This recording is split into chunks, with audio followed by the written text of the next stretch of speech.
Quand j'avais 17 ans, je n'avais pas encore de permis de conduire. La plupart du temps, je marchais ou faisais du stop. Une nuit, peu de voitures roulaient encore et il faisait très froid. Cet homme se rangea sur le côté. Alors qu'il se rapprochait un peu plus, je le regarda, le jaugeant, pour voir si je pouvais me défendre s'il essayait quoi que ce soit. Il était plutôt mince, mais il y avait une certaine prestance chez lui. Il avait plutôt l'air en forme. Je suis monté dans sa voiture, après que nous avons conduit d'une destination. Nous avions échangé nos noms, pendant que je me réchauffais les mains devant le système d'air chaud. Il parlait assez calmement, posant quelques questions du style « Est-ce que je venais des environs et est-ce que j'aimerais y habiter ?» Il me dit qu'il n'était là que depuis quelques mois, mais qu'il avait trouvé l'endroit magnifique et qu'il espérait être heureux dans les parages. Ça m'avait paru un peu bizarre, mais j'ai rejeté cette impression.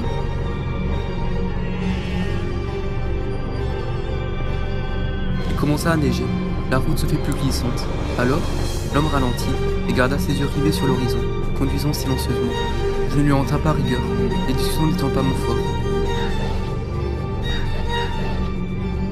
À peu près 10 minutes plus tard, une autre voiture près de l'intersection où nous approchions semblait glisser. Je lui dis alors « Attention !» Il appuya aussitôt sur l'accélérateur, passant à travers l'intersection, s'exclamant « Ne me crie plus jamais dessus !» J'étais un peu effrayé. Je lui dis « Écoute, je suis assez proche pour pouvoir continuer à pied. Tu peux me déposer ici ?» Pas de réponse. Il regardait juste droit devant lui, conduisant plus vite maintenant que quand il avait neigé. Dire que j'avais peur ne suffisait pas à exprimer le sentiment que je ressentais maintenant.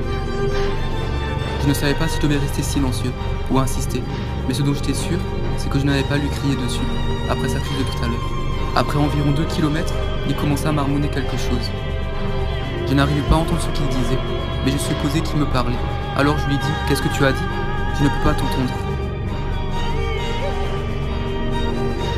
Il commença à parler plus doucement et rapidement, disant des choses comme « Tu me cries tout le temps dessus, je t'ai déjà dit plusieurs fois ne me crie pas dessus. Mais non, tu n'écoutes pas, tu n'écoutes pas. » Maintenant, nous étions tous les deux silencieux.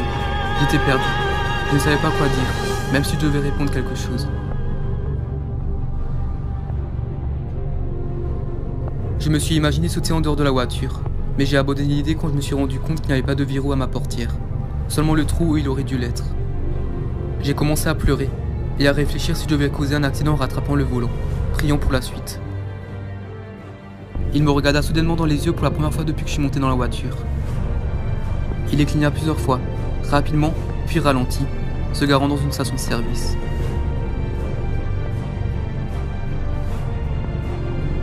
J'ai attendu de voir s'il déverrouillait la portière, ne disant rien pour ne pas le brusquer. Après 1 ou 2 minutes, il dit « Je crois que je ferais mieux de te laisser ici. » Je n'hésitais pas, sautant précipitamment de la voiture comme si elle était. J'allais me rendre jusqu'à la station, quand il m'appela par mon prénom. Il avait tellement l'air triste que j'ai hésité à revenir.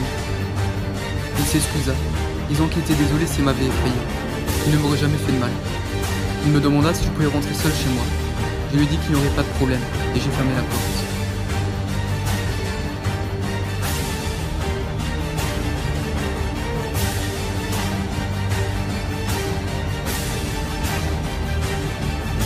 Il commença à partir de la station, mais s'arrêta.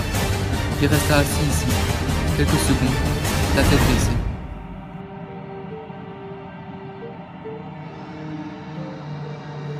Je me suis figé, me demandant ce qu'il se passait. J'allais courir vers le magasin, mais il ouvrit sa fenêtre et m'appela encore, agitant quelque chose dans sa main. C'était ma casquette. Je l'avais laissée sur mon siège. Je me suis approché lentement et il me l'a tendue, s'excusant encore.